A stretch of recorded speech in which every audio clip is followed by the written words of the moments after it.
प्यारे दोस्तों नमस्कार, स्वागत है आप सभी का हमारे YouTube चैनल में। तो आज के इस वीडियो में हम लोग देखने वाले हैं दोस्तों प्रैक्टिस सेट 5.2 का बेसिक। ठीक है, तो इसके बेसिक में हम क्या क्या डिस्कस करने वाले हैं, तो यहाँ पर ना हम लोग 3 फॉर्मूले देखने वाले हैं। सबसे पहले बच्चों हम यहाँ पे बात करेंगे सेक्शन फॉर्मूले की। ये जो सेक्शन फॉर्मूला है ना, ये क्या होता है और इसका यूज कहाँ पर किया जाता है, ठीक है, वो हम समझेंगे। और फिर उसके बाद इसका जो डेरिवेशन है ना बच्चों, वो भी मैं आपको यहाँ पे एक्सप्लेन करने वाली हूँ, यानी कि ये जो फॉर्मूला है ये कैसे डिराइव हुआ, ठीक है, वो भी हम यहाँ पर इस लेक्चर में समझने वाले हैं। राइट, ठीक उसी प्रकार से जैसे हम सेक्शन फॉर्मूला के बारे में जानेंगे, वैसे ही मिड पॉइंट फॉर्मूले की भी चर्चा हम यहाँ पे करने वाले हैं। और लास्ट में दोस्तों यहाँ पर एक और फॉर्मूला हम देखेंगे जिसका नाम क्या है बच्चे, सेंट्रोइड फॉर्मूला। ठीक है, तो ये जो तीनों के तीनों फॉर्मूले ना, ये काफी ज्यादा इंपॉर्टेंट फॉर्मूले हैं। यानी अगर आप प्रैक्टिस सेट 5.2 के क्वेश्चंस को सॉल्व करना चाहते हो तो फिर आपको ये तीनों फॉर्मूलों के बारे में पता होना ही चाहिए। ठीक है दोस्तों, समझ में आ गया आप सभी लोगों को?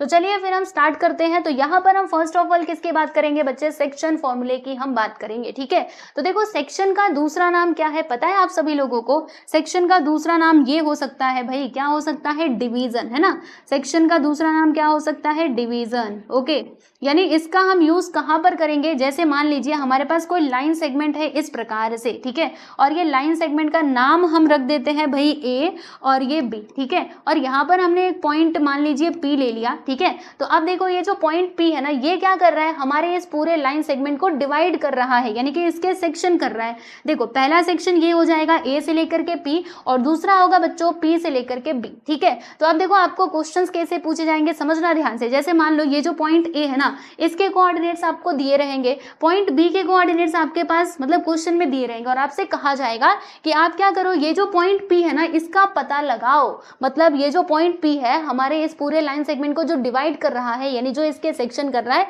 इसके कोऑर्डिनेट्स का पता लगाओ। ठीक है, तो जब ऐसा सवाल आपसे पूछा जाएगा तो वहां पर आपको क्या करना पड़ेगा, तो ये जो सेक्शन फॉर्मूला है ना बच्चे, इसका आपको यूज करना पड़ेगा। ठीक है, तो चलिए हम आपको बताते हैं कि ये सेक्शन फॉर्मूला होता क्या है। तो देखो दोस्तों, अब मैंने यहाँ पर ना आप लोगों से एक बात कही, मैंने क्या कहा, मैंने कहा कि ये जो पॉइंट पी है ना बच्चे, पॉइंट पी हमारे इस लाइन सेगमेंट को डिवाइड करता है। कौन से रेशियो में डिवाइड करता है, तो ये m/n के रेशियो में डिवाइड करता है। यानी कि यहाँ पर ये बात हो जाती है कि AP/PB क्या होगा बच्चे, तो ये हो जाएगा हमारा m/n। पता है ना आप सभी लोगों को रेशियो क्या होता है? देखो रेशियो मतलब एक्चुअल वैल्यू नहीं होता, रेशियो यानी रेशियो होता है, बस रेशियो। ठीक है, जैसे मैं आपको बताना चाहती हूँ, इसको आप समझ लो, आपको समझ में आ जाएगा। देखो जैसे हमारे पास ये लाइन सेगमेंट है, आप देख सकते हो, जिसका नाम क्या है बच्चे, ए बी। ठीक है, ये देखो ये हो गया हमारा पॉइंट ए, दूसरा हो गया हमारा पॉइंट बी, बराबर। अब मैंने क्या कहा कि ये जो हमारा पॉइंट पी है ना दोस्तों, मैंने यहाँ पे एक पॉइंट ले लिया है बीच में, है ना, बीच में नहीं लिया है, थोड़ा सा मतलब एग्जैक्ट वो बीच में नहीं है, आप देख भी सकते हो। देखो ए से लेकर के पी तक का डिस्टेंस कितना है बच्चे, 6 यूनिट है, और पी से लेकर के बी तक का डिस्टेंस कितना है दोस्तों, 10 यूनिट्स है। राइट, अब मैंने यहाँ पे एक क्या लिखा, मैंने यहाँ पे ये लिखा कि A P upon P B which is equal to क्या होगा, ए से लेकर के पी तक का लेंथ है दोस्तों 6 यूनिट, और पी से लेकर के बी तक कितना है, 10 यूनिट्स है। अब इसको कैंसिल करो तो 2 3 सा 6 उठ जाएगा, 2 5 सा 10 हो जाएगा, यही होगा, है ना, 2 से काटेंगे दोनों को। तो देखो यहाँ पे हमें क्या मिला, तो यहाँ पर हमें एक बात मिली कि AP अपॉन PB ये हमको मिलता है 3/5। यानी हम क्या कह सकते हैं, इसको हम ऐसे भी कह सकते हैं, जैसे AP अपॉन PB हमें क्या मिला है, 3/5। राइट, तो यहाँ पर हम क्या कह सकते हैं कि ये जो पॉइंट P है ना, ये हमारे इस पूरे लाइन सेगमेंट को डिवाइड करता है। कौन से रेशियो में, तो 3:5 के रेशियो में ये डिवाइड करता है। यानी अगर मुझे इसे लिखना हुआ तो मैं इसको ऐसे लिखूंगी, AP/PB which is equal to 3:5। ठीक है, समझ में आ रहा है आप सभी लोगों को? तो रेशियो यानी ये होता है, रेशियो मतलब ये नहीं कि वो एग्जैक्ट वैल्यू होगा, बिल्कुल भी नहीं। ठीक है, रेशियो यानी ये होता है कि वो कौन से मतलब कैसे वो डिवाइड हो रहा है, किस रेशियो में डिवाइड हो रहा है, समझ में आया, मतलब कितना प्रोपोर्शन इसके पास है। जैसे देखो अगर मैं ये पूरे की बात करूं ए से लेकर के बी, ठीक है, तो इसमें से इतना प्रोपोर्शन जो है ना दोस्तों, ये वाला है, ठीक है, और फिर ये इतना प्रोपोर्शन ये वाला है पी से लेकर के बी। तो ये होता है रेशियो का मतलब, ध्यान रखिएगा। ठीक है, तो यहाँ पे हम सेक्शन फॉर्मूले की बात कर रहे थे ना, तो देखो इसमें मैंने क्या कहा कि ये जो पॉइंट पी है ना, ये क्या करता है, हमारे इस पूरे लाइन सेगमेंट ए बी को m/n के रेशियो में डिवाइड करता है। यानी यहाँ से यहाँ तक n और p से लेकर के b तक कितना, n। ठीक है दोस्तों, ये m और ये n, समझ में आ गया। चलो अभी हम क्या करेंगे, देखो यहाँ पे ना हम कुछ मानने वाले हैं। क्या मानने वाले हैं, सुनो। जैसे यहाँ पर जो पॉइंट ए है, इसके कोऑर्डिनेट्स को हम लोग यहाँ पे कंसिडर कर लेते हैं x1 y1। समझिएगा अच्छे से ध्यान से, बहुत ही इजी फॉर्मूला है ये। तो रुको मैंने इसको मिटा करके यहाँ पे इसके कोऑर्डिनेट्स लिख देती हूँ। यहाँ पे x1 हो जाएगा बच्चे, देखो ध्यान से, ये x1 और ये y1, ठीक है। और जो पॉइंट B है ना, इसके कोऑर्डिनेट्स को हम यहाँ पे कंसिडर कर लेते हैं दोस्तों x2, और दूसरा यहाँ पर मैंने मान लिया है बच्चों y2, ठीक है। यहाँ तक बात समझ में आ गई। अब सुनो ध्यान से, हमें क्या करना है, मतलब हमारे पास पॉइंट A के कोऑर्डिनेट्स है, पॉइंट B के कोऑर्डिनेट्स है। अब मुझे फाइंड करना है ये जो पॉइंट P है ना, इसके कोऑर्डिनेट्स का पता लगाना है। तो मैं कैसे लगाऊंगी, सुनो, यहाँ पर मैं यूज करूंगी दोस्तों सेक्शन फॉर्मूले का। तो मैंने यहाँ पे अज्यूम कर लिया अपने मन से, ये जो पॉइंट P है ना, इसका x कोऑर्डिनेट है बच्चों x, और y कोऑर्डिनेट क्या है y, ठीक है। अब मुझे क्या करना है, x और y के वैल्यूज बताने। तो कैसे बता सकती हूँ, सुनो ध्यान से, यहाँ पर आपको लिख देना है दोस्तों x, ठीक है, और यहाँ पर आप लिख दोगे y, बराबर। चलो आगे का बताती हूँ, सुनते रहना अच्छे से ध्यान से, ठीक है। अब आपको क्या करना है, देखो सबसे पहले आपको यहाँ पे m लिखना है दोस्तों, क्या करना है, m लिखना है, बराबर। और यहाँ पे नीचे भी m लिखना है, इधर बीच में प्लस का साइन, यहाँ पर भी प्लस का साइन। फिर उसके बाद आप क्या लिखोगे, यहाँ पे n लिख दीजिएगा और यहाँ पर भी आप n लिख दीजिएगा। लेकिन रुको, फॉर्मूला खत्म नहीं हुआ, सुनो, आपको क्या करना है, यहाँ पे लिखना है दोस्तों x2, यहाँ पे लिखना है x1, बस ये हो गया हमारा फॉर्मूला, किसका, x निकालने का फॉर्मूला। यानी क्या होता है, क्या आपको लिखना होता है, देखो आपको लिखना है mx2 plus nx1, mx2 plus nx1। सुनो, m और n अलग अलग है, ये m है ये n है, तो पहले आपको mx2 लिखना है, ये लिखना है। फिर उसके बाद ये वाला जो हमारा कोऑर्डिनेट रहेगा, x कोऑर्डिनेट, वो लिखिएगा, प्लस nx1। फिर अपॉन में क्या लिखोगे दोस्तों, m प्लस n, मतलब इन दोनों को जोड़ देना, ठीक है। अब जैसे हमने ये x के लिए फॉर्मूला लिखा, वैसे ही हमें y के लिए भी लिखना होगा। तो देखो सेम टू सेम रहेगा, वही प्रोसेस। यहाँ पे m लिखना, नीचे भी बच्चों m लिख देना, इधर प्लस का साइन, यहाँ पर भी प्लस का साइन, ठीक है ना। इधर n लिखना, यहाँ पर भी n लिखना। फिर उसके बाद क्या करना है, अब जब हम x निकाल रहे थे तो हमने इधर x लिखा था, अब जब हम y निकाल रहे तो हमें क्या लिखना होगा, y लिखना होगा। Very simple. यानी यहाँ पर आप क्या लिख दोगे बच्चों, तो यहाँ पे लिखोगे my2 और यहाँ पे आप लिख दोगे दोस्तों ny1, ओके। और इस प्रकार से आप क्या कर सकते हो, x और y के वैल्यूज निकाल सकते हो। यानी यहाँ से आपको x कोऑर्डिनेट भी मिल जाएगा और ये y कोऑर्डिनेट भी मिल जाएगा, ठीक है। तो ये होता है हमारा मेन सेक्शन फॉर्मूला, जो कि बहुत इंपॉर्टेंट है, ठीक है। देखिएगा हम लोग ना बहुत सारे क्वेश्चन सॉल्व करेंगे हमारे प्रैक्टिस सेट 5.2 में, ठीक है, जो बेस्ड होंगे इस फॉर्मूले के ऊपर, राइट। तो ये फॉर्मूला आप लोग को क्या करना है बच्चे, अच्छे से अपने दिमाग में बिठाना है, याद करना है। ध्यान रखो, अगर आपको x निकालना है तो क्या करोगे, mx2 plus nx1 upon m plus n, और y निकालना है तो my2 plus ny1 upon m plus n, ठीक है। यहाँ तक समझ में आ गया। तो मेन यहाँ पर क्या है बच्चे, ये फॉर्मूला ही इंपॉर्टेंट है। आपसे एग्जाम में ना इसका डेरिवेशन नहीं पूछा जाएगा, आपको क्वेश्चन दिया रहेगा, मतलब आपको इस प्रकार से क्वेश्चन दिया रहेगा, आपसे कहा जाएगा कि ये जो पॉइंट P है हमारे इस लाइन को डिवाइड करता है इस रेशियो में, यानी प्रॉपर्ली वहां पे रेशियो भी दिया रहेगा 3:5, 3:6 ऐसे करके दिया रहेगा, ठीक है। और आपसे बोला जाएगा और कोऑर्डिनेट्स भी रहेंगे, आपसे कहा जाएगा, जैसे मान लीजिए अभी देखो मैं क्वेश्चन कैसे बनेंगे आपको बताती हूँ। आपको ना ऐसे पॉइंट A और पॉइंट B के कोऑर्डिनेट्स दिए रहेंगे और आपसे कहा जाएगा कि ये जो पॉइंट P है ना, जो हमारे इस लाइन सेगमेंट को डिवाइड करता है इस रेशियो में, इसके कोऑर्डिनेट्स का पता लगाओ। या फिर ऐसे भी सवाल पूछा जा सकता है कि इसके कोऑर्डिनेट आपके पास है, इसके कोऑर्डिनेट है, आपसे पूछ दिया कि ये जो पॉइंट B है ना, इसके कोऑर्डिनेट्स का पता लगाओ। तो इस केस में भी आप क्या करोगे, यही वाला फॉर्मूला यूज करोगे, ठीक है। यानी हर कंडीशन में ये फॉर्मूला हमारी हेल्प करेगा। लेकिन याद रखना वहां पे इस प्रकार से ये सेक्शन होने जरूरी है, ठीक है। कैसे भी रहा तो आप नहीं कर सकते, आपको क्या करना है, वहां पे देखना है सेक्शन हो रहा है क्या लाइन सेगमेंट का, देन आप क्या करोगे, ये फॉर्मूले का यूज कर लोगे, ठीक है दोस्तों। बात समझ में आ गई, चलो अच्छी बात है, वेरी गुड। अब यहाँ पर जो इसका डेरिवेशन है ना, वो भी हम समझ लेते हैं। तो आप कहेंगे डेरिवेशन तो एग्जाम में आता नहीं है, फिर क्यों बता रहे हो, तो सुनो, डेरिवेशन अगर आपको सीखना है तो सीख लीजिए, मतलब देखना है तो देख लीजिए इस वीडियो को, क्योंकि एक्स्ट्रा इन्फॉर्मेशन आपके पास होनी चाहिए। मतलब एक्स्ट्रा नॉलेज अगर रहेगा तो कहीं भाग थोड़े ना जाएगा, अगर नॉलेज मिलता है तो हमें ले लेना चाहिए। तो इसीलिए इसका जो डेरिवेशन है ना, मैं आपको वो भी बता देती हूँ। तो जिन बच्चों को डेरिवेशन नहीं समझना है वो इसको क्या करें, स्किप करके मिड पॉइंट फॉर्मूला देख सकते हैं, क्योंकि इसके बाद मैं आपको मिड पॉइंट फॉर्मूला ही बताने वाली हूँ। बाकी जिनको डेरिवेशन देखना है कि ये फॉर्मूला कहाँ से आया, वो बिल्कुल देख सकते हैं, मतलब यहीं से कंटिन्यू कर सकते हैं। लेकिन जिनको डेरिवेशन नहीं समझना, नहीं आप चलो हमें मिड पॉइंट फॉर्मूला बताओ, तो वो इसको स्किप कर दे, थोड़ा आगे जाओगे तो मिड पॉइंट फॉर्मूला भी आपको इसी लेक्चर में, मतलब इसी वीडियो में मिल जाएगा आगे, ठीक है। तो चलो इसका डेरिवेशन हम देखते हैं दोस्तों। तो इसके डेरिवेशन को हम थोड़ा अच्छे से समझेंगे। हाँ, ये लीजिए, हम यहाँ पर आ गए, ठीक है। तो देखो इसके लिए हमें क्या करना पड़ेगा, अगर हमें इसका डेरिवेशन समझना है ना, तो हमें एक्स वाई प्लेन में वो लाइन सेगमेंट ड्रॉ करना होगा। तो देखो भाई, ये हमारा बच्चों एक्स एक्सिस है, ये कलर दिख रहा है कि मैं दूसरा कलर ले लूँ, लो भाई हम दूसरा कलर ले लेते हैं। ये हमारा बच्चों ये वाई एक्सिस है, एक्चुअली ये वाई एक्सिस है और ये हमारा एक्स एक्सिस है, जैसे कि आप देख भी सकते हो, ठीक है। अब मैंने यहाँ पर क्या किया, मैंने कुछ तो किया, आपको बता रही हूँ, ठीक है, चिंता मत करो, आराम से बताऊंगी एकदम अच्छे से, आपको बहुत अच्छे से समझ में आएगा, ठीक है ना। चलिए मैंने क्या किया, यहाँ पर एक लाइन सेगमेंट ले लिया है बच्चों कुछ इस प्रकार से, और इसका नाम हम रख देते हैं, क्या नाम रखें, चलो आप ही बता दो, वही हमारा ए और बी है ना, यही हमारा पुराना वाला, तो यही हम नाम रखेंगे, ठीक है, अभी अलग से कोई नाम नहीं सोचने वाले। फिर यहाँ पर मैंने क्या किया, ये जो लाइन सेगमेंट है ना, इसमें एक पॉइंट पी ले लिया है, मैंने यहाँ पे पॉइंट पी ले लिया, और मैंने कहा, मैंने आपसे क्या कहा कि ये जो पॉइंट पी है ना, हमारे इस लाइन सेगमेंट को डिवाइड करता है कौन से रेशियो में, तो m/n के रेशियो में, बराबर। यहाँ पर मैंने आपसे ये बात बोली, तो देखो दोस्तों यहाँ पर क्या होगा, सुनना ध्यान से, हाँ, यहाँ पर ये हो जाएगा कि ये AP/PB, बोलो हमें क्या मिलता है, तो m/n, मैंने आपको यहाँ पे क्वेश्चन में लिख के भी दिया है ना, यानी हम ऐसे इसको कह सकते हैं ना कि AP/PB which is equal to m/n, ऐसे करके हम इसको बोल सकते हैं, जी हाँ बोल सकते हैं, ठीक है दोस्तों। अब सुनो ध्यान से, यहाँ पर क्या होगा, देखिए इसके जो कोऑर्डिनेट्स है इनको मैंने यहाँ पे कंसिडर कर लिया है बच्चे x1 और ये y1, ठीक है, और जो पॉइंट P है इसके कोऑर्डिनेट्स को हमने मान लिया है दोस्तों x, y, और पॉइंट B के कोऑर्डिनेट्स को हमने समझ लिया है दोस्तों x2, अरे भैया रुको, x2, y2, ऐसा हमने मान लिया है, बराबर। अब हमें वो फॉर्मूले का मतलब जो फॉर्मूला है वो कैसे डिराइव हुआ वो हमें देखना है ना, तो इसके लिए हमें क्या करना होगा, तो यहाँ पे ना परपेंडिकुलर लाइन खींचनी होगी तीनों पॉइंट से, पॉइंट A से भी, P से भी और ये B से भी। तो आइए खींचते हैं। देखो बच्चे, मैंने यहाँ पे ये परपेंडिकुलर लाइन खींचा है जो किसके ऊपर परपेंडिकुलर है, तो ये x एक्सिस के ऊपर परपेंडिकुलर है, आप देख सकते हो, जी हाँ है कि नहीं, बोलो हाँ है। देखो यहाँ पर मैं ले लेती हूँ पॉइंट, क्या ले, चलो इधर मैं M ले लेती हूँ, बराबर।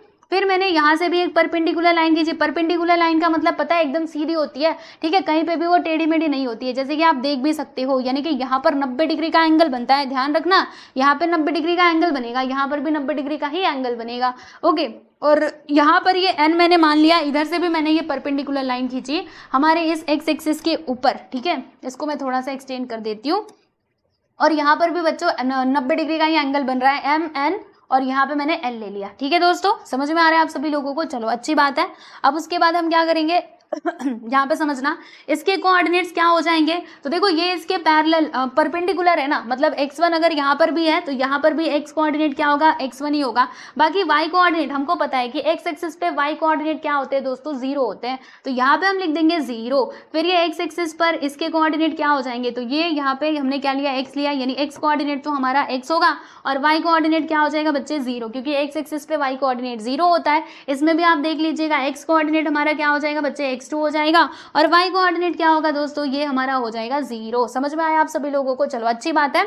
अब देखो यहाँ पर ये तीनों जो लाइंस है ना, इनके ऊपर आप जरा ध्यान से देखना, अच्छे से देखो, ये तीनों लाइंस क्या है बच्चे, एकदम परपेंडिकुलर लाइन है, यानी सीधी सीधी लाइन है, सीधी सीधी मतलब कहीं पे भी ऐसे टेढ़ी मेढ़ी नहीं होने वाली, यानी एक दूसरे को ये कहीं पे भी इंटरसेक्ट नहीं करेंगे। तो इसका मतलब क्या हुआ कि ये तीनों लाइंस यहाँ पे बन गए हैं हमारे पैरेलल लाइंस, ठीक है दोस्तों। तो हम यहाँ पे क्या लिख सकते हैं, हम ये बात लिख सकते हैं कि AM इज पैरेलल टू, यहाँ पे पॉइंट P हमने लिया था ना, is parallel to PN and this is parallel to BL, ठीक है। तो यहाँ पे हम लिखते हैं कि AM इज पैरेलल, किसके पैरेलल है भाई, तो ये पैरेलल है हमारा PN के, and this is parallel to BL, ठीक है। तो इतनी बात आपको समझ में आ गई। अब सुनो ध्यान से, देखो भाई, अगर ये तीनों लाइंस है पैरेलल तो ये क्या हो जाएगा, ये इसका ट्रांसवर्सल हो जाएंगे। ये जो दोनों लाइंस आप देख रहे हो, A से लेकर के B और M से लेकर के L, ये दोनों क्या हो जाएंगे, इसके ट्रांसवर्सल्स हो जाएंगे। तो यहाँ पर मैं लिख भी देती हूँ कि AB एंड ये ML, ठीक है, ML दे आर ट्रांसवर्सल्स, है ना, ये क्या है, इसके ट्रांसवर्सल्स है। तो यहाँ पे मैं लिख देती हूँ बच्चे ट्रांसवर्सल, और ये सब क्यों लिख रहे हैं अभी आपको मालूम पड़ जाएगा, डोंट वरी, हाँ चिंता मत करो। इसको मैं जरा कहती हूँ तुम उधर चले जाओ, इसको थोड़ा सा हम साइड में ले लेते हैं। लो भाई, हमने इसको साइड में ले लिया। तो अभी तक आपने क्या समझा कि ये तीनों लाइन बच्चे पैरेलल लाइंस है, और ये AB और ये ML क्या है, इनके ट्रांसवर्सल्स है, ठीक है। अब आप लोगों ने एक प्रॉपर्टी पढ़ी थी, पहले पढ़ी थी, याद कीजिए, क्या पढ़ा था हम लोगों ने कि जब तीन लाइंस ना इस प्रकार से पैरेलल होती हैं और ये ट्रांसवर्सल्स होते हैं, तो यहाँ पे जो इंटरसेप्ट का रेशियो है ना बच्चों, वो आपस में क्या होता है, इक्वल होता है। यानी कहने का मतलब क्या है भाई, तो कहने का मतलब सीधा सा ये है, देखो इसमें आप देख करके समझ पाओगे। यहाँ पे आप देख सकते हो, these three lines are parallel, line L is parallel to line M and this is parallel to line N, ठीक है। And line P and Q are their transversals, P और Q क्या है, इसके ट्रांसवर्सल्स है, ठीक है। तो यहाँ पर क्या होगा बच्चों, यहाँ पर एक बात हो जाएगी कि जो इनके इंटरसेप्ट है ना, इसका रेशियो आपस में क्या हो जाएगा दोस्तों, यहाँ पे इक्वल हो जाएगा। जैसे A B upon B C किसके इक्वल होगा, डी अपॉन ई एफ के इक्वल हो जाएगा। देखो यहाँ पे लिखा है A B upon B C which is equal to D E upon E F. समझ में आ रहा है आप सभी लोगों को। तो इसमें हम क्या करेंगे ना, ये जो हम इसका डेरिवेशन देख रहे हैं, इसमें हम इसी प्रॉपर्टी का हम यूज करेंगे। देखो इसका नाम क्या है, property of intercepts made by 3 parallel lines. Okay, तो देखिए बच्चों यहाँ पर क्या होगा आपको बताती हूँ। इसमें देखिएगा ये तीनों लाइंस है पैरेलल, बराबर, और ये दोनों है इसके ट्रांसवर्सल। तो इनके जो इंटरसेप्ट का रेशियो है ना, वो आपस में क्या हो जाएगा बच्चे, इक्वल हो जाएगा। यानी यहाँ पर क्या होगा, सुनो, यहाँ पे mn अपॉन ml किसके इक्वल होगा बच्चों, ap अपॉन pb के इक्वल हो जाएगा। तो देखिए मैं यहाँ पे लिख रही हूँ mn upon nl which is equal to किसके इक्वल होगा, तो ap अपॉन pb। तो यहाँ पर मैंने लिख दिया दोस्तों ap अपॉन pb, ये इसके इक्वल हो जाएगा। और फिर ये किसके इक्वल होगा, तो यहाँ पर देखो मैंने आपको पहले बता दिया था कि इसका रेशियो कितना है, ap अपॉन pb का रेशियो है m अपॉन n, ठीक है, पहले मैंने लिखा था। तो ये बात आप ध्यान रखिएगा, ठीक है। यहाँ तक समझ में आ गया, चलो बहुत अच्छी बात है, वेरी गुड। अब थोड़ा और हम आगे चलते हैं। देखो दोस्तों यहाँ पर मुझे क्या करना है, m से लेकर के n तक का डिस्टेंस फाइंड करना है। तो देखो मैंने आपको एक बात बताई थी, लेक्चर नंबर 1 में ही मैंने आपको समझा दिया था कि जब भी हमें क्या करना होता है, जैसे 2 पॉइंट्स हैं हमारे एक्स एक्सिस के ऊपर और उनके बीच का हमें डिस्टेंस निकालना है, तो क्या करते थे हम, बोलो जल्दी से, क्या करते थे, एक्स कोऑर्डिनेट में से एक्स कोऑर्डिनेट को माइनस कर देते थे, क्योंकि हमें मालूम है एक्स एक्सिस पे y कोऑर्डिनेट तो 0 होते हैं, तो उससे तो हमें कुछ लेना देना है नहीं। हम क्या करेंगे, देखो इसका ये जो पॉइंट n का x कोऑर्डिनेट है, इसमें से हम माइनस कर देंगे पॉइंट m के x कोऑर्डिनेट को, और फिर जाके इन दोनों के बीच का डिस्टेंस हमें मिल जाएगा। तो देखिए दोस्तों यहाँ पे हम क्या लिखेंगे, mn which is equal to क्या होगा, तो x माइनस x1 हो जाएगा बच्चे। तो यहाँ पर मैंने लिख दिया x माइनस x1, ठीक है। फिर उसके बाद मुझे n से लेकर के l तक का डिस्टेंस निकालना है। सुनते रहना, हाँ, n से लेकर के l तक का मुझे डिस्टेंस निकालना है। तो मैं क्या करूंगी, x2 माइनस x कर दूंगी, यानी x2 माइनस x बराबर। और ये बात आप लोग ध्यान में रखिएगा, ठीक है, ये बहुत इंपॉर्टेंट है क्योंकि यहीं से हमें फॉर्मूला मिलने वाला है, ठीक है दोस्तों। समझ में आ गया आप सभी लोगों को, चलो अच्छी बात है। अब यहाँ पे आप देखिएगा, ये जो हमने इधर लिखा था, हमने क्या लिखा था कि mn upon nl which is equal to m upon n, है ना। तो देखो ये तीनों रेशियो आपस में इक्वल है, तो इसको हम ऐसे लिख सकते हैं कि नहीं, कि mn upon nl which is equal to m upon n, ऐसे करके हम लिख सकते हैं। अब मुझे एक बात बताओ, mn हमें कितना मिला है, x माइनस x1, तो यहाँ पर मैंने mn की जगह पे क्या लिख दिया बच्चों, x माइनस x1, ठीक है, समझिएगा अच्छे से। हाँ, मैं इसको थोड़ा सा ऊपर करती हूँ, तब आप देखो यहाँ पे मैंने क्या लिखा है, x माइनस x1 लिख दिया अपॉन nl। देखो हमें कितना मिला है बच्चे, x2 minus x which is equal to, यहाँ पे हम लिख देंगे m अपॉन n, ठीक है। अब इसको थोड़ा सा हम सिंप्लीफाई करेंगे। तो देखो बच्चों ये सिंप्लीफाई कैसे होगा, मैं आपको आगे का इधर बताती हूँ, ठीक है। सुनते रहिए, मैंने यहाँ पर क्या बोला, ये n को मैंने इधर ले लिया, तो अब अच्छे से देखना, n इधर डिवाइड में है, जब उस साइड जाएगा तो मल्टीप्लाई में हो जाएगा, यानी कुछ ऐसा। n को आप बाहर लिख दोगे और ब्रैकेट के अंदर क्या आएगा भाई, तो x माइनस x1 आ जाएगा दोस्तों। तो यहाँ पर मैंने लिख दिया है x minus x1 which is equal to, ये m है तो m को ऐसे ही रहने देंगे। बाकी ये जो आपको दिखाई दे रहा है x2 माइनस x, मैंने कहा तुम चलो इधर, तो जब ये उधर जाएगा तो माइनस में नहीं मल्टीप्लाई में हो जाएगा, यानी ऐसे x2 माइनस x ऐसे करके हो जाएगा, ठीक है ना। अब मैंने क्या किया, n का मल्टीप्लाई इसके अंदर कर दिया, तो n का मल्टीप्लाई x में करेंगे तो nx आएगा, n का मल्टीप्लाई x1 में करेंगे तो nx1 आएगा। यहाँ पर देखिएगा m का मल्टीप्लाई किस में करेंगे, x2 में करेंगे तो mx2 आएगा, और ये m का मल्टीप्लाई x में करेंगे तो बच्चे यहाँ पे mx आ जाएगा, ठीक है दोस्तों, समझ में आया। तो फिर देखो अभी हम क्या करने वाले, देखो इधर भी x है इधर भी x है, तो हम एक काम करते हैं, जो x वाले टर्म है उनको एक साथ कर देते हैं, और ये जो 1 2 वाले हैं उनको एक साथ कर देते हैं। तो मैंने यहाँ पे क्या सोचा, ये जो nx है इसको इसके जगह पे रहने दो, बाकी ये जो x वाला टर्म है ना माइनस mx, मैंने कहा तुम इधर आ जाओ, तो ये इधर माइनस में, जब इस साइड आएगा तो ऐसे करके ये प्लस में हो जाएगा, यहाँ पर आएगा बच्चों प्लस mx, ठीक है।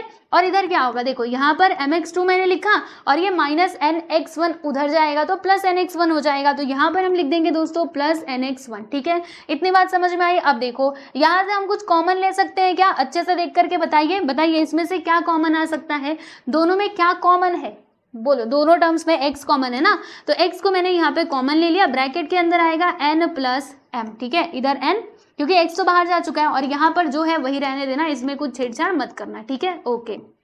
फिर हम क्या करेंगे, देखो भाई ये x को मैंने अकेला छोड़ दिया और ये जो n प्लस m है ना, मैंने कहा तुम चलो इधर, तो देखो भाई ये इसके साथ मल्टीप्लाई में, जब उस साइड जाएगा तो डिवाइड में हो जाएगा, यानी ये जाएगा इसके नीचे, ऊपर जो है वो तो रहेगा ही mx2 प्लस nx1, ये तो रहेगा ही, लेकिन ये जो ऊपर आपको दिखाई दे रहा था ये चला जाएगा नीचे। और देखो यहाँ पर क्या है बच्चों, n प्लस m, इसको हम ऐसे भी लिख सकते हैं, m प्लस n करके भी लिख सकते हैं, चलेगा, आगे पीछे किया तो चलेगा ना, क्योंकि दोनों भी प्लस में ही है, तो n प्लस m बोलो या फिर m प्लस n बोलो, बोथ आर सेम। ठीक है दोस्तों, समझ में आया आप सभी लोगों को। तो देखो यहाँ से ये x निकालने का फॉर्मूला हमें मिल चुका है, यानी अगर हमें ये x का वैल्यू चाहिए, इस वाले x का वैल्यू, मतलब ये जो इसमें आपको दिखाई दे रहा था x का वैल्यू चाहिए, तो हमें क्या करना पड़ेगा, ये वाले फॉर्मूले का यूज करना पड़ेगा। तो सेक्शन फॉर्मूला मैंने आपको यही बताया था ना, x निकालने का फॉर्मूला, देखो mx2 plus nx1 upon m plus n, देखो मैंने यहाँ पे बताया था आप सभी लोगों को, वही है mx2 plus nx1 upon m plus n, right. इस प्रकार से हम ये x निकाल सकते हैं। तो जैसे हमने ये x के फॉर्मूले को समझा, मतलब x कैसे आ सकता है वो मैंने आपको यहाँ पे बताया, ठीक उसी प्रकार से आप y को भी समझ सकते हो। y आपको कैसे मिलेगा, तो देखो जो प्रोसेस हमने ये x के लिए किया, वही प्रोसेस अगर आप y के लिए करोगे, पूरा के पूरा सेम टू सेम, देन आपको y भी मिल जाएगा। तो अगर आपको ये पता है तो y तो आप डायरेक्टली यहाँ पे लिख सकते हो, क्या लिखोगे, m y2 plus m y1, n आएगा यहाँ पर, ठीक है, क्या लिखोगे बच्चे, n लिखोगे और फिर उसके बाद यहाँ पे m प्लस n ऐसे करके लिख दोगे, और ये हो गया दोस्तों हमारा y निकालने का फॉर्मूला। समझ में आया, तो ये था इसका डेरिवेशन। आई होप सो कि क्लियर हो गया होगा। तो जिस प्रकार से ये निकाला वैसे ही आप ये भी निकाल सकते हो। तो अभी पूरा प्रोसेस वापस से हम नहीं करने वाले, आप चाहो तो इसका करके देख भी सकते हो, तो यही मिलेगा। ठीक है, समझ में आ रहा है। देखो यहाँ पे आपकी टेक्स्ट बुक में इस प्रकार से इसका डेरिवेशन दिया गया था। मैं जरा आपको आपके टेक्स्ट बुक का भी दिखा देती हूँ। देखो दोस्तों, यहाँ पे जो मैंने आपको उधर लिख करके बताया ना, वही सारा आपके टेक्स्ट बुक में भी दिया गया था कुछ इस प्रकार से। ये देखो, ये ऐसे करके आपको ये जो x है ना वो मिल जाएगा। x मिलने के बाद y भी आप उसी तरीके से फाइंड कर सकते हो। ठीक है, तो y के लिए पूरा डेरिवेशन आपको समझने की जरूरत नहीं है, क्योंकि x का अगर आपने समझ लिया ना तो दूसरा वाला तो समझो आपको आ ही जाएगा। ठीक है, समझ गए अच्छे से। तो ये था बच्चों इसका डेरिवेशन और ये था हमारा सेक्शन फॉर्मूला। तो इसमें मोस्ट इंपॉर्टेंट क्या है, यही है x और y का फॉर्मूला कैसे यूज किया जाता है, मतलब कौन कौन से वैल्यू को कहाँ पे रखना होता है, ये आप याद कर लेना, बस इसमें आपका काम हो जाएगा। ठीक है बच्चों, तो यहाँ पर हमने ये सेक्शन फॉर्मूला को कंप्लीट कर लिया है। अब यहाँ पे हम दूसरा फॉर्मूला देखने वाले हैं, जिसका नाम क्या है बच्चे, तो इसका नाम है हमारा मिड पॉइंट फॉर्मूला। ठीक है, ये दूसरा फॉर्मूला है मिड पॉइंट फॉर्मूला। ठीक है, तो अब देखो भाई, ये जो मिड पॉइंट फॉर्मूला है ना, इसका यूज हम कहाँ पर करेंगे ये आपको समझना है। तो जैसे हमारे पास कोई लाइन सेगमेंट है, आप देख भी सकते हो, हमारे पास ये लाइन है बच्चों ए बी। ठीक है, और यहाँ पर मैंने क्या बोला कि जो आपको पॉइंट P दिखाई दे रहा है ना, ये है दोस्तों इसका मिड पॉइंट। मिड पॉइंट का मतलब आपको पता है, बीच वाला पॉइंट। जैसे मेरे पास ये लाइन सेगमेंट है, ठीक है, और मैंने यहाँ पे एक पॉइंट ले लिया Q, और मैंने कहा कि ये जो पॉइंट Q है ना, ये इस पूरे लाइन सेगमेंट का मिड पॉइंट है, यानी कि बीच वाला पॉइंट। तो ये पॉइंट Q क्या करेगा, हमारे इस पूरे लाइन सेगमेंट को 2 इक्वल पार्ट्स में डिवाइड कर देगा, यानी यहाँ से यहाँ तक जितना होगा उतना ही यहाँ से यहाँ तक भी होगा। जैसे अगर ये है बच्चों 2 सेंटीमीटर, तो ये भी होगा हमारा 2 सेंटीमीटर। अगर ये है 3 सेंटीमीटर, तो ये भी हो जाएगा 3 सेंटीमीटर। यानी मिड पॉइंट यानी क्या होता है दोस्तों, बीच वाला पॉइंट। ठीक है, तो जब भी ऐसे मिड पॉइंट का कुछ कंडीशन आपको दिखाई दे, आपके पास एक लाइन सेगमेंट है, वहां पे मिड पॉइंट बना हुआ आपको दिखाई दे, तो फिर आप क्या कर सकते हो बच्चों, मिड पॉइंट फॉर्मूले का यूज कर सकते हो। अब ये मिड पॉइंट फॉर्मूला क्या होता है, चलो हम जल्दी से समझ लेते हैं, उसके बाद इसका डेरिवेशन भी देखेंगे। ठीक है, चिंता मत करना। और ये कहाँ से डिराइव हुआ है, तो जो हमने अभी पीछे देखा ना सेक्शन फॉर्मूला, वही से ये डिराइव हुआ है। ठीक है, तो इसको समझना बहुत ईजी है। देखो आपको बताती हूँ, जैसे हमारे पास आप देख सकते हो, ये है हमारा फर्स्ट पॉइंट, पॉइंट ए और पॉइंट बी। इसके कोऑर्डिनेट्स क्या है, x1 y1, और इसके कोऑर्डिनेट्स है बच्चों x2 y2। ठीक है, फिर जो हमारा पॉइंट पी है ना, ये है दोस्तों mid point of this line segment. ठीक है, और इसके कोऑर्डिनेट्स को हमने क्या मान लिया है, x और y यहाँ पे कंसीडर कर लिया है। ठीक है, तो हमें क्या करना है अब, क्योंकि हमें पता है पॉइंट P क्या है बच्चे, ये है हमारा मिड पॉइंट, और इसके कोऑर्डिनेट्स का हमें पता लगाना है। यानी हमें क्या चाहिए दोस्तों, हमें यहाँ पे x का वैल्यू चाहिए और ये y का वैल्यू चाहिए। तो इसके लिए फॉर्मूला क्या होता है, देख लो एक बार, फॉर्मूला मैं आपको बताती हूँ। अगर आपको x निकालना है तो क्या करोगे, एकदम सिंपल सी बात है। देखो भाई, यहाँ पे आप लिख दोगे दोस्तों x1 प्लस यहाँ पे लिखोगे x2। ठीक है, फिर इसको डिवाइड कर दोगे दोस्तों 2 से। क्या कहा मैंने, जब भी आपको ये x निकालना है ना, तो फिर ये फॉर्मूला लगाओगे x1 प्लस x2 और इसको डिवाइड कर दोगे 2 से, तो फिर आपको ये x कोऑर्डिनेट मिल जाएगा।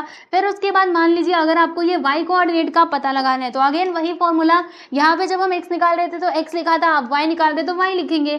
यहाँ पर आ जाएगा y2 प्लस y1 अपॉन में क्या आ जाएगा बच्चे 2, और ये फॉर्मूला यहाँ पे इंपॉर्टेंट है जो आपको याद करके रखना है। यानी जब भी ऐसा आपको आपको सिचुएशन दिखाई दे मिड पॉइंट वाला, तो आपको क्या करना पड़ेगा बच्चे, इसी फॉर्मूले का यूज करके क्वेश्चन को सॉल्व करना पड़ेगा। ठीक है, चलो मिड पॉइंट फॉर्मूला तो हमने देख लिया, कहां पर इसका यूज किया जाता है वो भी मैंने आपको बता दिया, लेकिन इसका डेरिवेशन बता दो क्या होगा। चलो भाई इसका डेरिवेशन मैं आपको समझा देती हूँ दोस्तों जल्दी से। ठीक है, आ जाओ इसको अभी एक काम करते हैं, इसको मैं यहाँ से अभी गायब करती हूँ और जो इसका डेरिवेशन है ना वो आप लोगों को बताती हूँ। देखो दोस्तों, अब जैसे कि आप सभी जानते हैं ये जो पॉइंट P है ना, ये क्या है, ये है मिड पॉइंट, है ना, mid point of this line segment. ठीक है, अब अगर ये मिड पॉइंट है, आप सोच करके बताइए कि अगर ये मिड पॉइंट है तो ये AP और PB दोनों आपस में क्या हो जाएंगे दोस्तों, कॉन्ग्रुएंट हो जाएंगे। यानी मान लीजिए अगर ये है 5 यूनिट का तो ये भी कितना होगा बच्चे, 5 यूनिट का ही होगा। यानी यहाँ पर जो रेशियो है ना वो क्या बनेगा, सुनना ध्यान से, देखो यहाँ पर ये हो जाएगा कि AP अपॉन PB क्या होगा,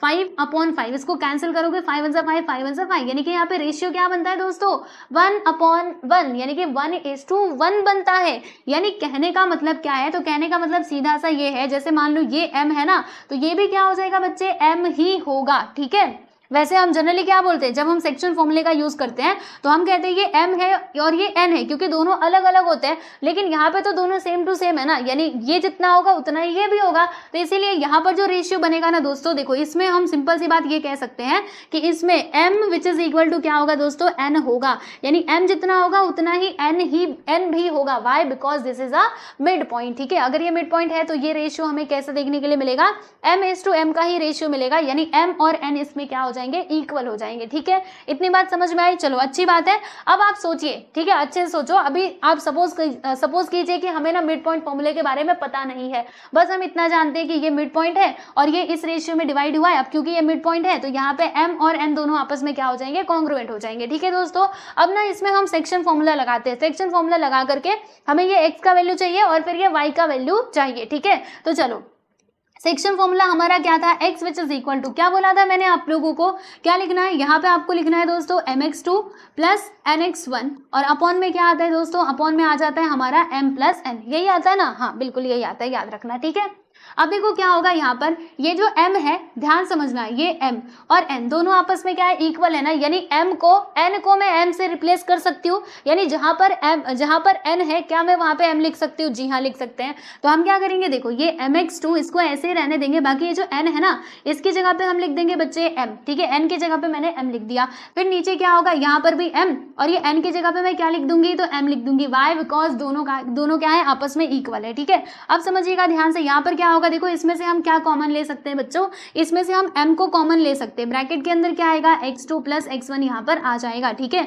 नीचे क्या होगा, m प्लस m करोगे तो यहाँ पर आ जाएगा बच्चे 2m। ठीक है, अब देखो ध्यान से, ये m से m कट तो आता क्या है, बचेगा क्या है यहाँ पे, x2 प्लस x1 अपॉन में क्या है 2। देखो बच्चों यहाँ पर हमें ये फॉर्मूला मिल गया x निकालने का, x which is equal to क्या हो जाएगा, इसको थोड़ा सीधा करके लिख देते हैं, x1 प्लस x2 अपॉन में क्या आ गया 2। तो इस प्रकार से हम क्या कर सकते हैं, ये x का वैल्यू निकाल सकते हैं। तो देखा आप लोगों ने, अगर आप सोचो मतलब किसी बच्चे को लगेगा कि सेक्शन, ये भी तो यहाँ पर भी तो सेक्शन हो रहा है, यानी कि हम सेक्शन फॉर्मूले का यूज कर सकते हैं। तो अगर आप ये सेक्शन फॉर्मूले का यूज करोगे तो फाइनली आपको यही मिलेगा, है ना।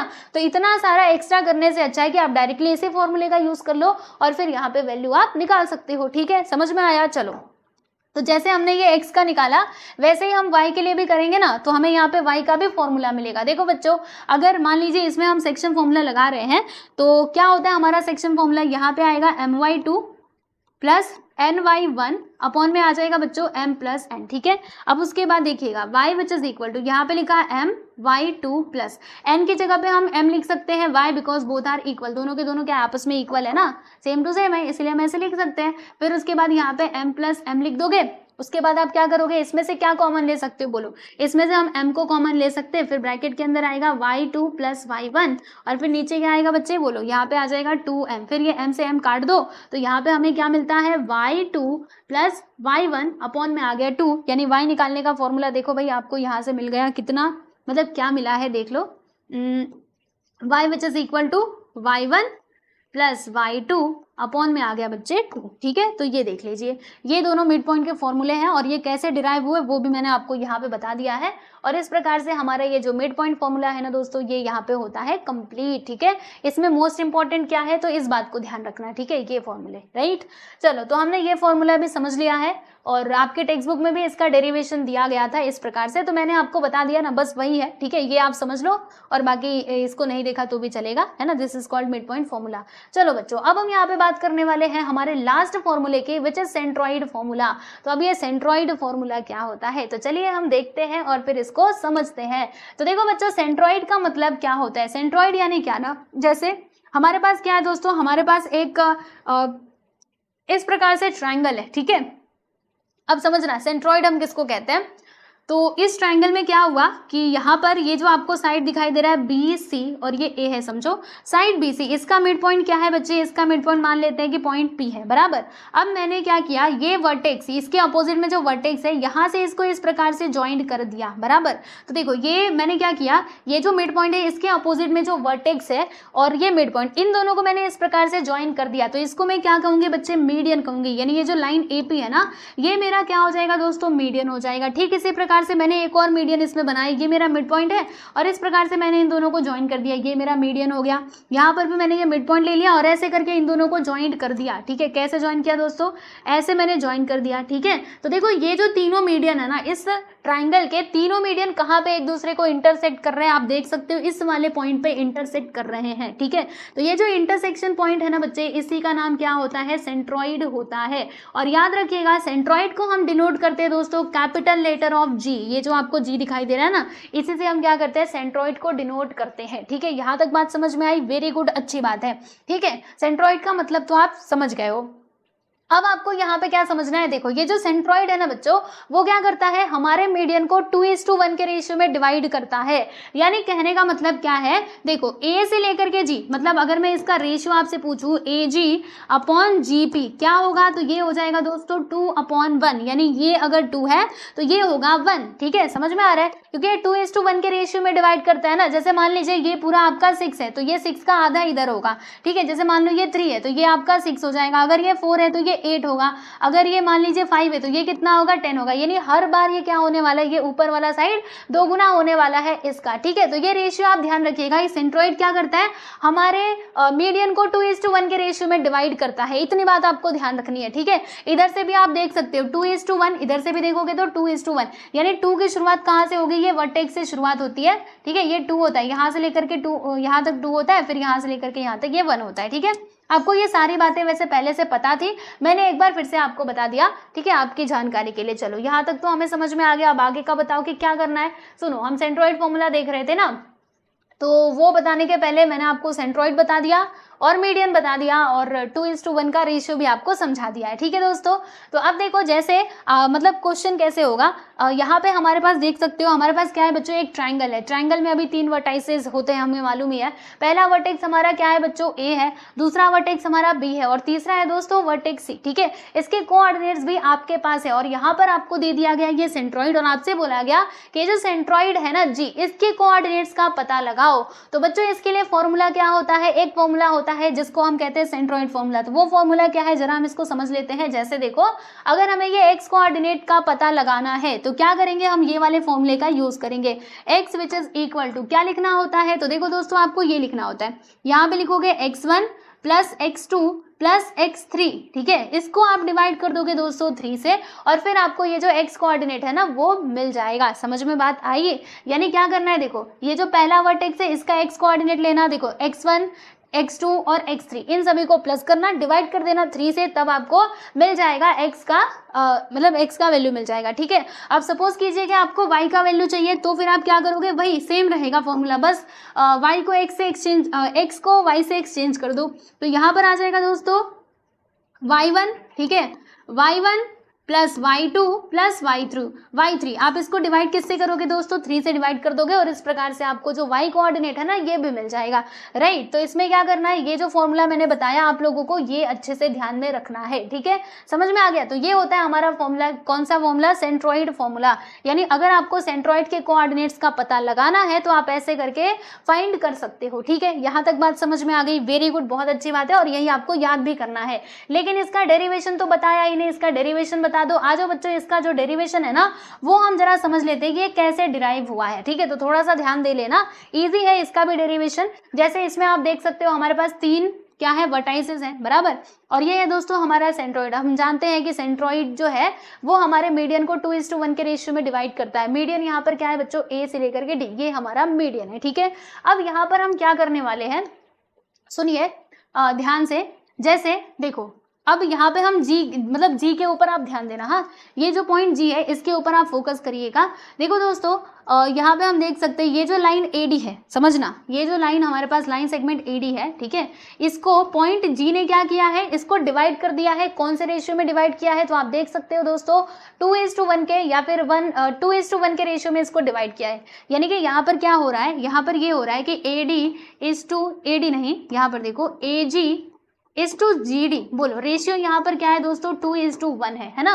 तो देखो हमारे पास क्या है बच्चों, अच्छे समझना है, इसमें ना हम सेक्शन फॉर्मूला लगाने वाले हैं, तो थोड़ा ध्यान से समझो, ठीक है। अभी आप सब कुछ भूल जाओ, इधर क्या है उधर क्या है सब कुछ भूल जाओ, बस अभी आप इस लाइन सेगमेंट के ऊपर ध्यान देना। कौन से लाइन सेगमेंट के ऊपर ध्यान देना है दोस्तों, इसके ऊपर, ठीक है। तो इसमें देखो ये हमारा क्या है, पॉइंट जी है। तो पॉइंट जी क्या कर रहा है, हमारे इस सेगमेंट को डिवाइड कर रहा है इन द रेशियो 2:1, ठीक है।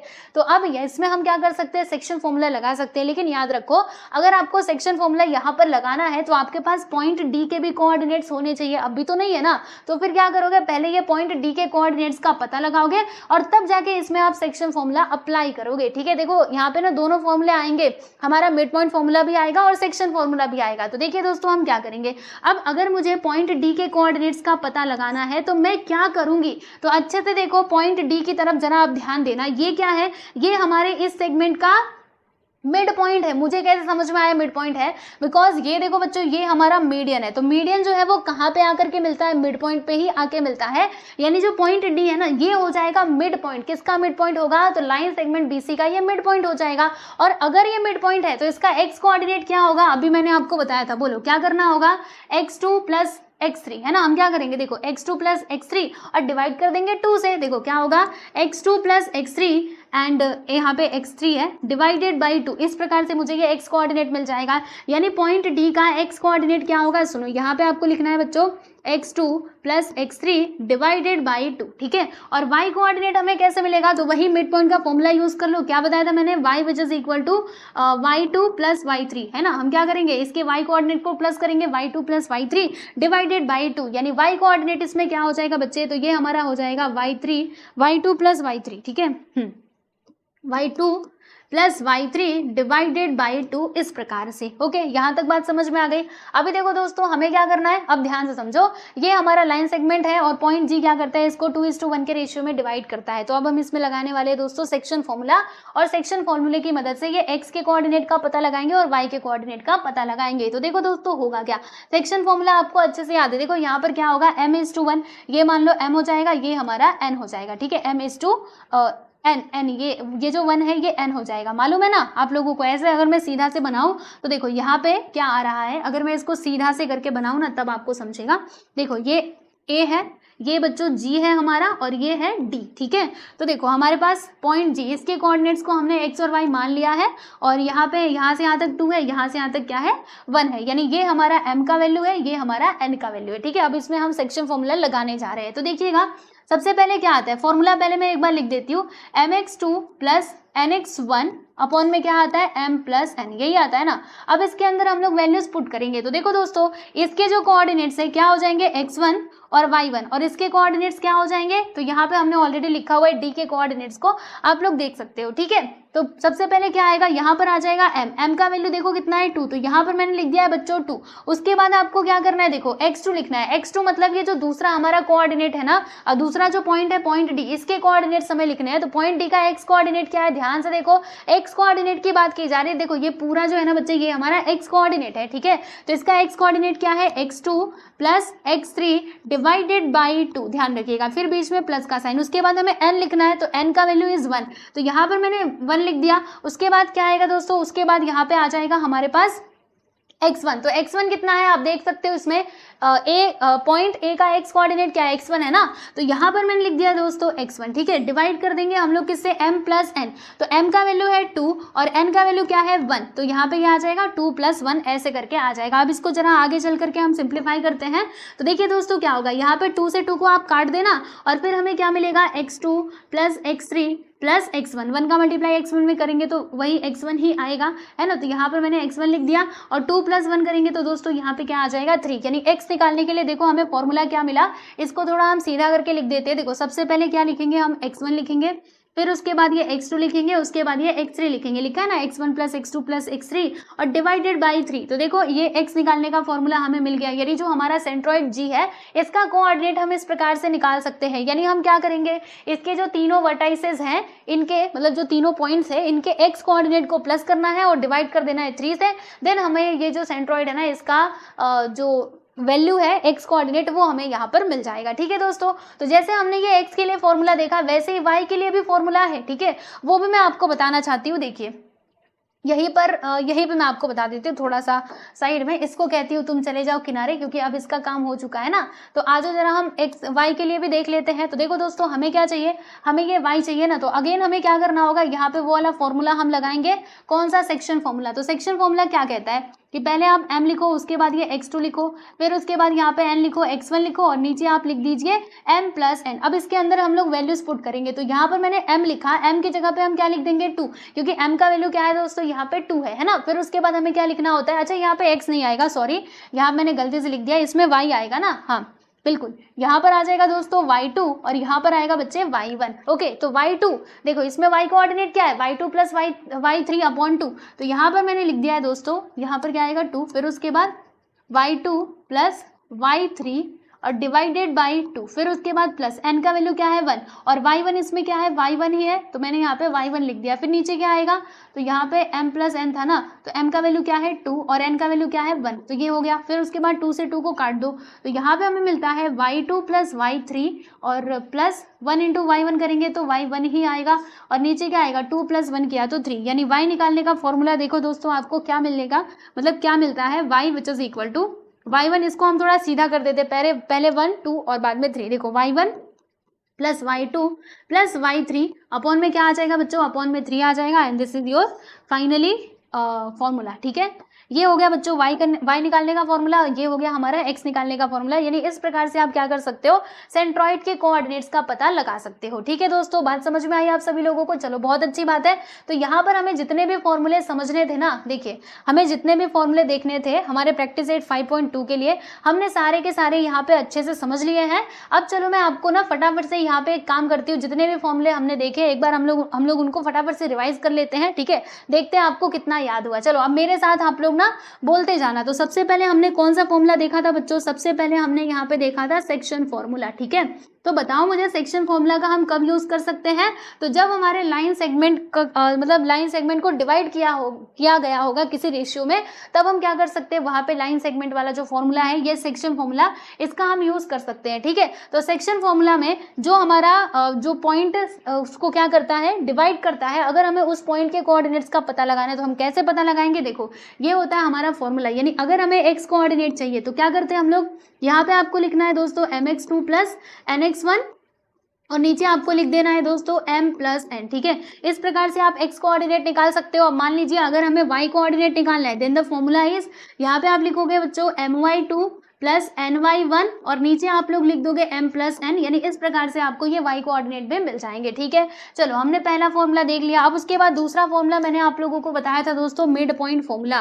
तो मिड पॉइंट फॉर्मूला आप कहाँ पर यूज करोगे, जैसे आपके पास कोई लाइन सेगमेंट है और उसका मिड पॉइंट अगर आपके पास है, देन आप क्या कर सकते हो, ये मिड पॉइंट फॉर्मूले का यूज कर सकते हो। ठीक है, तो ये फॉर्मूला हमें क्या कहता है कि जो हमारा मिड पॉइंट है उसका अगर मुझे x कोऑर्डिनेट बताना है तो क्या करूंगी मैं, x which is equal to, यहाँ पे लिखूंगी x1 प्लस x2 और डिवाइड कर दूंगे 2 से। और अगर मुझे y कोऑर्डिनेट का पता लगाना है तो आपको लिखना पड़ेगा y2 प्लस y1 एंड आप इसको डिवाइड कर दोगे बच्चों 2 से। इस प्रकार से आपको ये जो मिड पॉइंट फॉर्मूला है ये भी मिल जाएगा। ठीक है, फिर हमने तीसरे नंबर पे कौन सा फॉर्मूला देखा था दोस्तों, तो तीसरे नंबर पे हमने देखा था बच्चे सेंट्रॉइड फॉर्मूला। तो आ जाइए सेंट्रॉइड फॉर्मूला हम समझ लेते हैं। जैसे आपके पास मान लीजिए कोई ट्रायंगल है और उसमें सेंट्रॉइड दिया गया है और उस सेंट्रॉइड के कोऑर्डिनेट्स का पता लगाना है, तो आप कैसे फाइंड करोगे, तो देखो दोस्तों क्या करना होगा, मान लीजिए सेंट्रॉइड का अगर आपको x कोऑर्डिनेट चाहिए तो इसके लिए आप ये वाला फॉर्मूला यूज करोगे। यहाँ पे लिखोगे x1 plus x2 plus x3 upon में क्या लिखोगे दोस्तों 3। ठीक है, और अगर आपको y का पता लगाना है, मतलब y कोऑर्डिनेट चाहिए, तो क्या करोगे, यहाँ पे आपको लिखना है y1 plus y2 plus y3 और डिवाइड कर दोगे 3 से। यहाँ पर y1 y2 क्या है, तो जो और ये y3 क्या है, या फिर x1 x2 x3 क्या है, तो जो हमारा ट्राइंगल है, ठीक है, मतलब जो हमारे पास ट्राइंगल है इसके जो वर्टाइसेस है ना उनके ये कोऑर्डिनेट्स है। ठीक है, पहले वर्टेक्स का x कोऑर्डिनेट x1 है, दूसरे का x कोऑर्डिनेट क्या है x2 है, तीसरे का x3 है। यहाँ पर भी देखिएगा इसमें पहले का y कोऑर्डिनेट y1 है, दूसरे का y2 है, तीसरे का y3 है। ठीक है, तो ये 3 फॉर्मूले हमने देखे दोस्तों। अगर आपको इसका डेरिवेशन मतलब डेरिवेशन याद नहीं है तो भी चलेगा, बस आपको ये मोस्ट इंपॉर्टेंट ये तीनों फॉर्मूले ध्यान में रखने हैं, ताकि जब भी मैं क्वेश्चन आपको सॉल्व करवाऊं ना तो आप फटाफट से फॉर्मूलों को मतलब समझ पाओ कि यहाँ पे एक्चुअल में हो क्या रहा है, हम कैसे उनका यूज कर रहे हैं। ठीक है, तो मोस्ट इंपॉर्टेंट ये तीनों फॉर्मूले आपको याद रखने हैं। बाकी इनका डेरिवेशन अगर आपको याद करना है तो मतलब समझना है तो समझो, वरना कोई जबरदस्ती नहीं है कि डेरिवेशन हम समझे, क्योंकि एग्जाम में ना आपसे डेरिवेशन नहीं पूछा जाएगा। ठीक है, तो इस बात से तो आप निश्चिंत रहो। ठीक है दोस्तों, तो यहाँ पर फाइनली जो इसका बेसिक है प्रैक्टिस एट 5.2 का ये होता है कंप्लीट। अभी नेक्स्ट वीडियो में हम लोग क्या करेंगे बच्चों, प्रैक्टिस एट 5.2 के क्वेश्चंस को सॉल्व करेंगे। तो अच्छे से तीनों फॉर्मूलों को याद करके आइएगा नेक्स्ट लेक्चर में। ठीक है दोस्तों, तो चलिए आज के लिए इतना ही, मिलते हैं नेक्स्ट वीडियो में। Bye everyone.